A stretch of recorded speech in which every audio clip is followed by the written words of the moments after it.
Stephen A. Smith Show starts right now.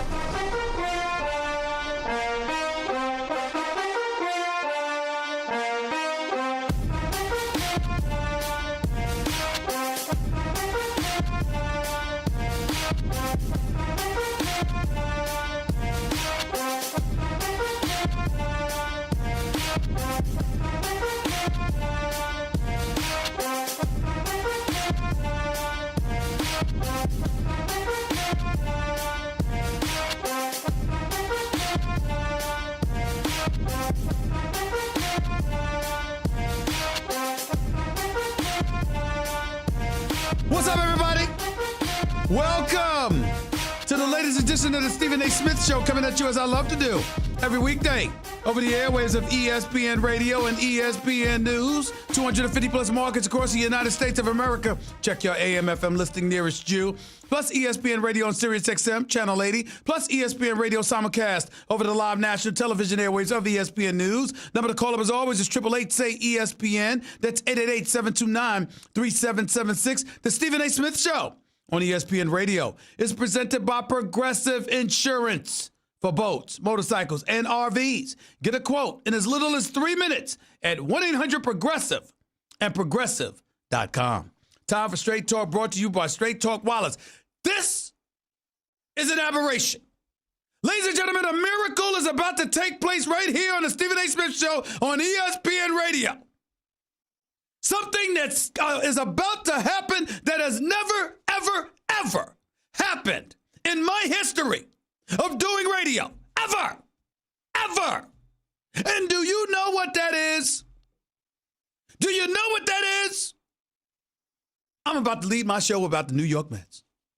The New York Mets, who I openly and unapologetically don't give a damn about, because they're the Mets. They are not the Yankees. They are not winners like the Yankees are.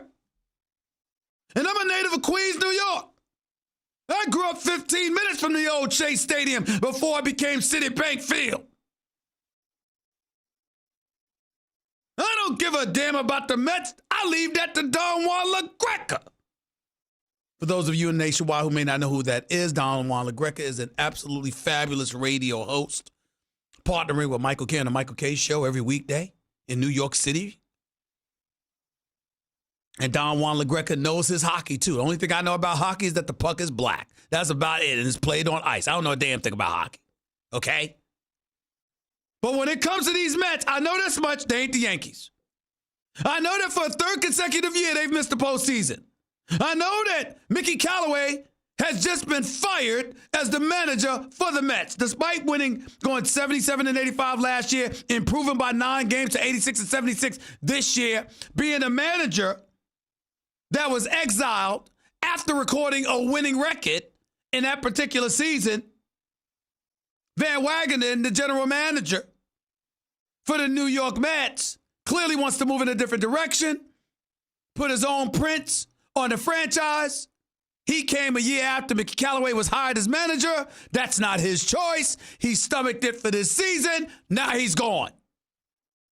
I got to say this. I feel bad for Mickey Callaway. I do. Brody Van Wagenen, executive VP and GM, deciding to let this man go. Look, let me say this. We all know Pete Alonso was a stud as a rookie, 53 home runs, which was a record, 120 RBIs. The kid was absolutely fabulous. I know you brought on Robinson Cano, who spent most of the year injured. I got news for you. With the money he's making, 13 home runs, 39 RBIs, and 107 games with a 256 batting average, that ain't selling nothing. Rosario and Todd Frazier and J.D. Davis and these boys, I get it. You got some respectable talent. Conforto as well. Let's not forget him and his 33 home runs. Mickey Callaway did not do an awful job. The Mets, who we determined long ago was a practical wasteland en route to nowhere, resurrected their season. And for a time, the Mets were the best story in baseball. They really were. They were absolutely fabulous. But sustainability matters. And they didn't have that capability. And as a result, they're moving on. And by the way, as much as I respect Mickey Callaway for the job that he did, they're moving on at the right time because I'm here to tell you, looking at my producer extraordinaire, Jonathan Winthrop, looking at my man, JC, let me tell y'all something right now. When you look at some of the candidates out there, I don't mind. I really, really don't mind. I'm here to tell you right now. You got Joe Madden, who just got let go by the Cubs, although he did so at a press conference with a glass of wine, it seemed, very relaxed and cool with the decision. You got Joe Girardi and Buck Showalter out there, established, bona fide managers. We all know what they bring to the table. Me personally, I like a Joe Girardi. As much as I love and appreciate the job that Aaron Boone has done for the New York Yankees, and there is no question at this particular juncture, considering his relationship and the way he's cultivated those relationships with the Yankees, he's the right man for the job, and he deserves our credit and our respect, particularly as a former colleague here at ESPN. I love Aaron Boone. Love the job that he's done. But it doesn't mean that I was happy to see Joe Girardi leave. Because I think Joe Girardi's a hell of a manager. And I think one of the first things the Mets should do is pick up the phone and call him. Buck Showalter, not so much. I know he's great. I know his knowledge of baseball is impeccable. I get all of that, but I can't forget how pathetically awful the Baltimore Orioles were in his last year there. That's just me, John. That's just me. That's just me. I'm a Joe Girardi kind of guy. And I guess one could argue, after managing the New York Yankees for so many years in the Bronx, talk about a step down going all the way, going over to Queens, the coach to manage the Mets. I don't know. And if that's not a job that he wants, I respect that. Maybe Joe Girardi can end up in Chicago. Maybe he could do that. That way we don't have to worry about whether or not Joe Girardi is massaging egos or is he sabotaging young players because he's so stoic and hardcore and principled in so many ways, which certainly isn't a bad thing. That might not be something the younger generation gravitates to, whereas with the Chicago Cubs, it ain't necessarily the younger generation anymore. These ain't puppies. You got some experienced dudes on that squad. Maybe Joe Girardi is what the Chicago Cubs need. If I'm Joe Madden, some people say the San Diego Padres is the best job for him to take. As far as I'm concerned, if I got an opportunity to manage Mike Trout, I'm going to probably do that. San Diego or Anaheim, either should work for Joe Madden. But to me, Joe Girardi should be New York or Chicago. Buck Showalter, I don't know. I just don't know. Because you can lose with him. And I'm not saying it's his fault. It's not like the man don't know what he's doing. It's not like the man hasn't had a relatively exceptional career. But I will remind everybody. Last time I saw him, excuse me. Last time I saw Buck Showalter managing a team, the man was 47 and 115. I'm going to repeat that. I understand how bad the Orioles were. I understand that's not his fault. In 4 years with the New York Yankees, he won 53% of his games. In 3 years with the Arizona Diamondbacks, he won 51% of his games. In 4 years with the Texas Rangers, he won 49% of his games. And the Baltimore Orioles, the same. This man was a manager in Major League Baseball for 20 years and never won more than 53% of his games. I don't know about the rest of y'all. I don't need that if I'm the Mets. At the end of the day, we don't know what Buck Showalter knows. But we do know your record. And if your record is what your record is, ain't no way around it. Period. Once won 100 games with the Arizona Diamondbacks.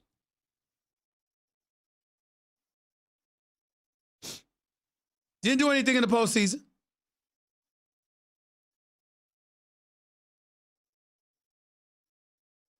We got to call it like we see it, do we not?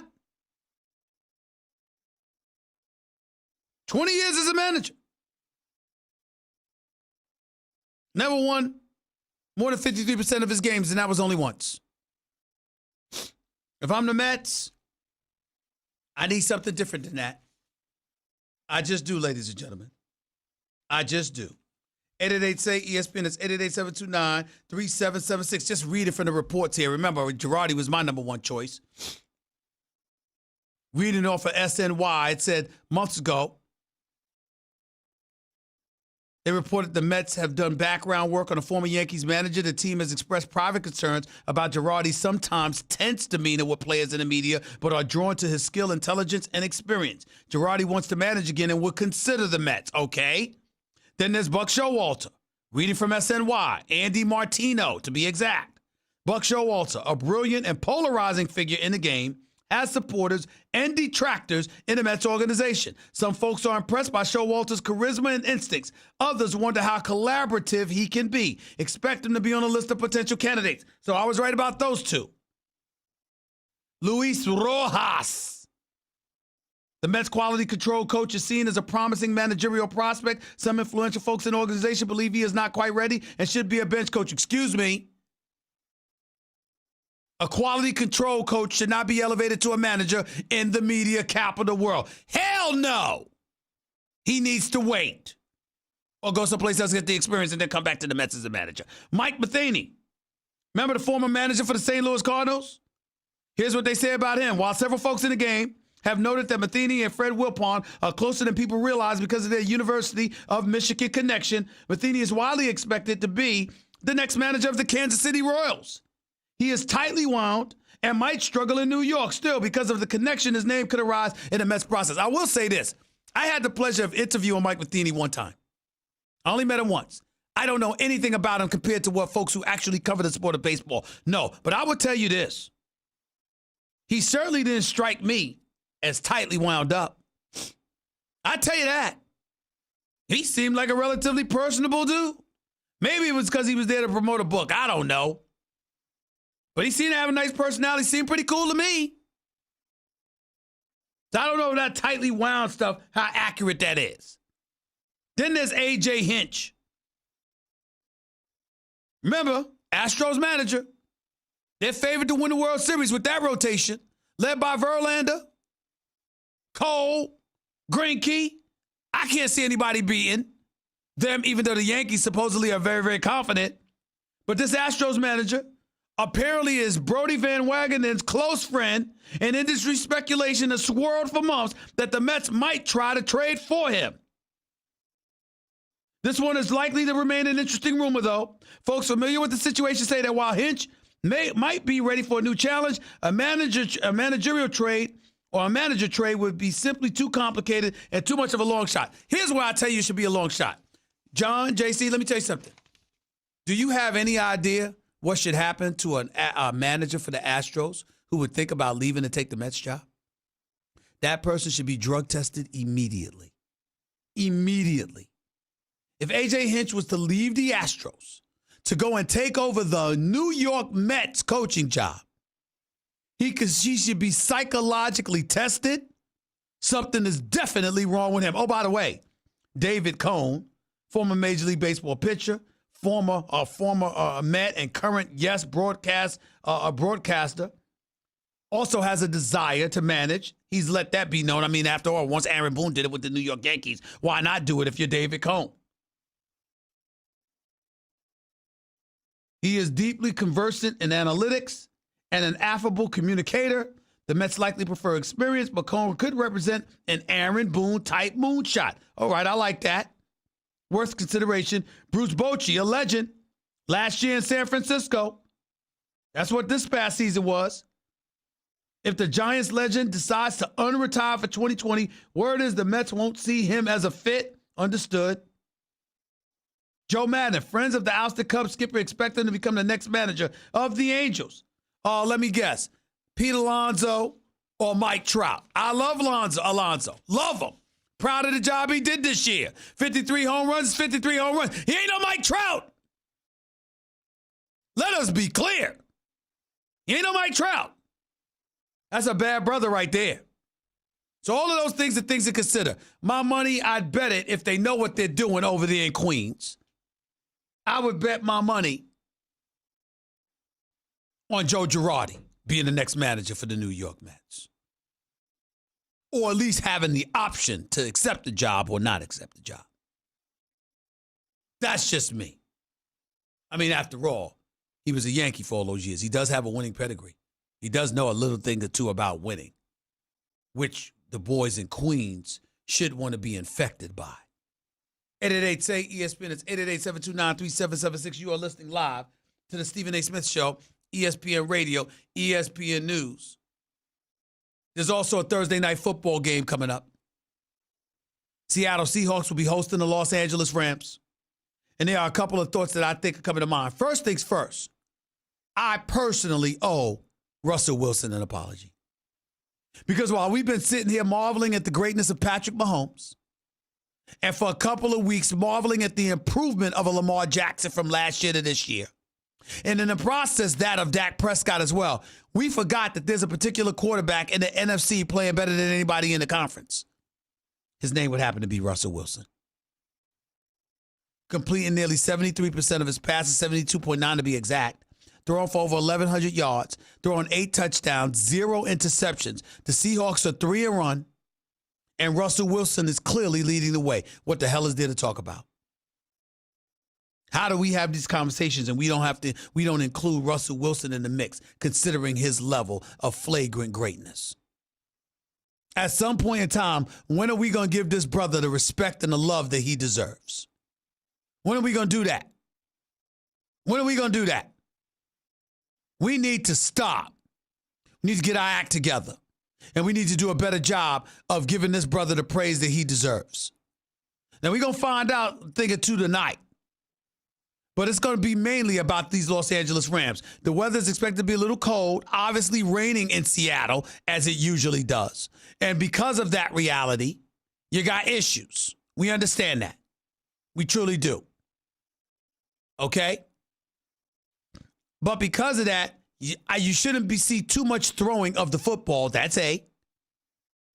B, you should expect more running, particularly when Seattle just ran the football effectively against the Arizona Cardinals this past week.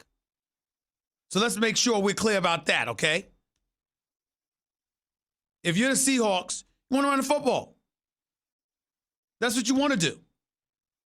You want to figure out a way to get it done against these Los Angeles Rams. And why wouldn't you? If you're the Seahawks, just think about what you've been doing.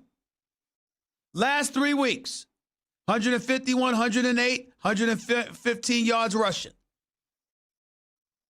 You're getting back into your identity. And that's what we got to remember when it comes to Seattle. Meanwhile, have you seen the Rams? Have you seen the Rams? See, what's going to make things interesting is that if you are going up against the Rams, who gave up 55 points to the Tampa Bay Buccaneers last weekend, what are you going to do? Last week, they let Tampa throw for 376 yards, passing. After giving up 127 yards on the ground in game 1, they haven't given up 100 yards on the ground against New Orleans, Cleveland, or Tampa. That much is true. But when you look at the Los Angeles Rams, their problem is offense. Because even though Jared Goff threw for over 500 yards and 2 touchdowns last week, he also threw 3 interceptions. Not only did he throw 3 interceptions, not only was that bad enough, let's also remember the fact that he threw the ball 68 times. Let's also remember the fact they're not running the damn football. The Rams ran for a total of 90 yards on the ground against Cleveland and a total of 28 yards on 11 carries last week against Tampa. How you going to throw the ball 68 times and just run it 11 times and expect that to be good for you? Somehow, some way, McVay and those boys going to have to figure it out. I think because this is a short week And the game is in Seattle, where noise and that raucous crowd will obviously be a factor. I think it's going to be too much for the Rams to overcome. And I think that the Seahawks find a way to win this game. Because the reality is I believe in Russell Wilson more than I believe in Jared Goff. I just do. 888-SAY-ESPN. That's 888-729-3776. You're listening live to Stephen A. ESPN Radio, ESPN News. Let's get right to it before we go to break. Let's go to Sean. You're live with Stephen A. Go ahead, Sean. Hey, Stephen A. I've been a lifelong Mets fan, and watching them do anything has been an exercise in futility. Mickey Callaway was ill-equipped to manage. He came in as a pitching expert, couldn't handle the bullpen for anything, couldn't handle the offense for anything or the starting pitching. If the Mets know what they're doing, they're going to hire someone with experience like Girardi or Showalter, not some newbie like Joe Espada from Houston or their quality control coach. Okay, well, who would you prefer? I'd prefer Girardi or even Bruce Bochy. Well, Bruce Bochy retired, and I doubt he'll come out of retirement to manage the Mets. That's just my personal opinion. I have no knowledge whatsoever, but my personal opinion is that I find it hard-pressed to believe he'll come out of retirement to manage the Mets. I think Girardi would be a better shot. I'll tell you this, too. This dude, Jacob deGrom, when y'all going to get worried about wasting away his best years? When is somebody in the Mets land going to get worried about wasting away his best years? He's 31 years old. He's got an ERA under 3. I mean, when you look at what he does and what he brings to the table, he's absolutely fantastic. When are you going to get him some help? When are you going to do that? How do you sit up there in a straight face and waste away the career of an ace like this? When are you going to do something? Boy, I wish the Yankees had gotten him. I really, really do. 888-SAY-ESPN. It's 888-729-3776. We'll get to your calls and more in a minute, so don't touch that dial. You're listening live to Stephen A. ESPN Radio, ESPN News. Back with your calls and more in a minute. By the way,